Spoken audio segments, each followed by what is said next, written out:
salaamullaahi calaykum waraxmatullaahi tacaala wabarakaatuhu daawadayaal kusoo dhowaada warbixin ku saabsan warshadii ugu horreysay ee nukliyeerka uu dal carbeed yeesho. Iskutagga Imaaraadka Carabta ayaa howlgeliyey warshadii ugu horreysay ee nukliyeer ah uu yeesho dal carab ah oo ku yaala gacanka carbeed.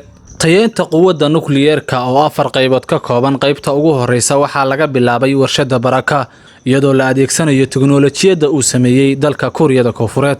warshadan ayaa la filayay inay si rasmi ah ay howlaheeda u bilowdo 2017 balse waxaa marar badan ku yimid dib u dhac la xiriiray ammaanka warshada.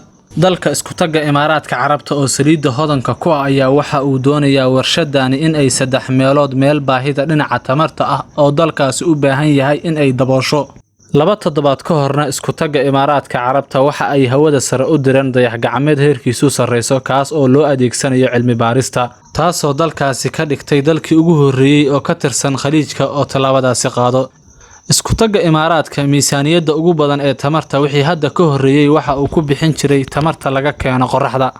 Quburada tamarta qaarkood waxa ay su'aal gelinayaan suurtagalnimada warshadaasi lagu magacaabo Baraka, maadaama tamarta laga helayo qorraxda uu yahay mid nadiif ah oo raqiis ah oo micno badan u sameeyo gobolada ay ka taagan yihiin xiisadaha siyaasadeed iyo kuwa argagixiso. sanadkii hore warshada Baraka ee nukliyeerka waxa ay qadar ku tilmaamtay qatar muuqata oo ku soo fool leh nabadda iyo deegaanka gobolka. dalka Qatar waxa ay xiisad siyaasadeed oo aad u xooggan kala dhaxaysa Iskutagga Imaaraadka Carabta iyo Sacuudi Carabiya. gobolka khaliijka waxaa sidoo kale ku yaala dalka Iiraan oo xiisad siyaasadeed kala dhaxaysa Iskutagga Imaaraadka Carabta oo cunaqabatayna kala duwan uu saaray dalka Mareykanka sabab la xiriira barnaamijka nukliyeerka oo muran badan hareeyay.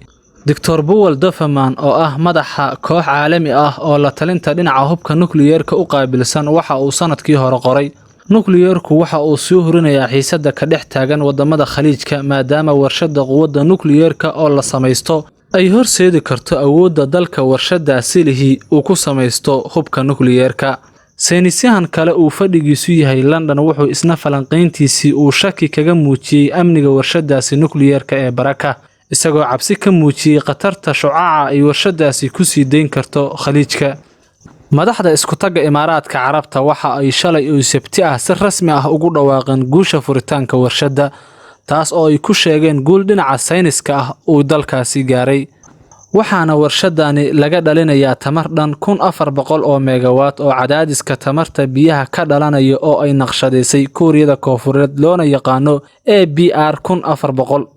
wakaaladda u xil saaran quwadda tamarta caalamiga ah IAEA oo u xil saaran kormeelka warshada nukliyeerka ayaa warshada Baraka barteeda Twitter-ka ku bogaadisay iyada oo sheegtay inay qaybta koobaad ee warshada in si buuxda loogu guuleystay ammaanka warshada kormeer lagu sameeyay ayna wanaagsan tahay. waa guul muhiim ah oo laga gaaray dhanka ganacsiga iyo soo saarista tamarta nadiifka ah. IAEA waxay taageeraysaa Iskutagga Imaaraadka Carabta oo ay ku guuleysatay warshadii ugu horreysay ee barnaamijkeeda quwadda nukliyeerka. madaxa Abu Dhabi Boqor Amiir Mohammed bin Zayed Al Nahyan oo fariin hambali ah soo dhigay bartiisa Twitter-ka waxa uu sheegay guushan muhiimka ah ee la gaaray in ay aasaas u tahay wadada loo maro horumar waara.